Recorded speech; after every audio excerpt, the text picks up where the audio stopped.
This lower body sequence, we're going to perform 3 glute exercises. You can perform them using dumbbells and adding additional weight to them, but by all means, these 3 glute exercises combined into the circuit, the way we're going to do it, will be very challenging just with your body weight.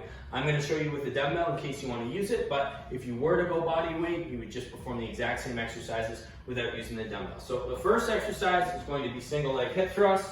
I'm going to drape it over my hip, up on the bench here, and then from here my leg's going to come up. I'm going to dip down, drive and squeeze. Dip down, drive and squeeze, dip down, drive and squeeze. My second exercise is going to be, I'm going to use that same dumbbell, so I perform all my reps on one side, all my reps on the other side. And my second exercise is going to be dip down, drive up, hold, 1, 2, 3. Dip down, drive up, hold, 1, 2, 3. Dip down, drive up, hold, 1, 2, 3. My third exercise is going to be time under tension. So notice how with my dip down, I pretty much went my entire range of motion as far as I can, comfortably with that dumbbell on my hips, and then from here, I squeeze and engage. For your time under tension, it's going to be about a third of that distance. 1, 2, 3, 4. You just let the glutes stretch out a little bit, and then come and contract them. Blood rushes in and out, and we get some really good metabolic stress going.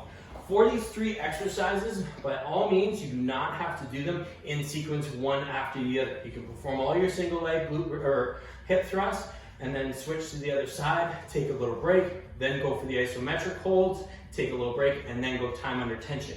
Where you want to gauge how much you should be resting in between each exercise is how much you feel it in your glutes. Make sure with each exercise you feel it mainly in your glutes, not so much in your quads, not so much in your hamstrings. A little bit's okay, but definitely not through your lower back when you're performing the exercises. You can also perform these exact same exercises without the bench, just doing them on the floor. Regardless if you perform them on the bench or on the floor, a couple things you want to ensure. You're getting some good posterior pelvic tilt as you drive your hips through. You feel it in your glutes. If you don't, walk your feet out further or bring them in closer to see what helps you to engage them the most. And then notice how my head is facing forward. Even if I was doing these from the floor, I keep my head up and I keep my core engaged so that my lower back is nice and flat. Helps protect our lower back as we perform all of these variations. So you got single leg hip thrust, you got hip thrust with an isometric hold, and you got time under tension, perform with a dumbbell, perform without a dumbbell, or you perform the same variations just from the floor, perform them all the way through, take a nice rest at the end, and then repeat the sequence for the amount of rounds prescribed.